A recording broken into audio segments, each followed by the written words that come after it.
മ്യാൻമറിലും തായ്ലൻഡിലും കനത്ത നാശം വിതച്ച ഭൂചലനത്തിൽ രക്ഷാപ്രവർത്തനം പുരോഗമിക്കുന്നു. ഭൂചലനത്തിൽ ഇതുവരെ 1644 മൃതദേഹങ്ങൾ കണ്ടെത്തിയിട്ടുണ്ട്.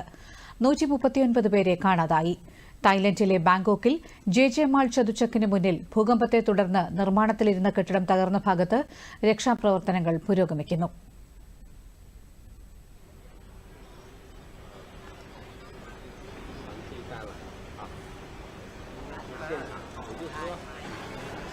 വെള്ളിയാഴ്ച ഉണ്ടായ ഭൂചലനത്തിൽ 2000-ലധികം പേർക്ക് പരിക്കേറ്റതായാണ് റിപ്പോർട്ട്.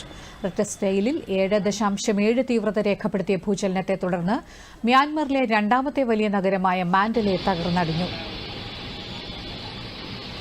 മ്യാൻമറിൽ സഹായമെത്തിക്കാൻ operation ബ്രഹ്മയുമായി India. 118 അംഗ ആർമി ഫീൽഡ് ഹോസ്പിറ്റൽ യൂണിറ്റും 60 ടൺ ദുരിതാശ്വാസ വസ്തുക്കളും വഹിച്ചുകൊണ്ടുള്ള 2 C-17 വിമാനങ്ങൾ മ്യാൻമറിലെത്തി.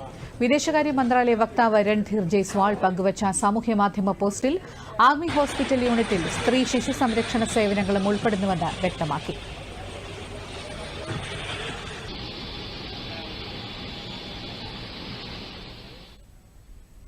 ദേശീയ ദുരന്ത നിവാരണ സേനയിലെ 38 ഉദ്യോഗസ്ഥരെയും 10 ടൺ ദുരിതാശ്വാസ സാമഗ്രികളെയും വഹിച്ചുകൊണ്ട് മറ്റൊരു C-130 വിമാനം നൈപിറ്റോയിൽ ഇറങ്ങി.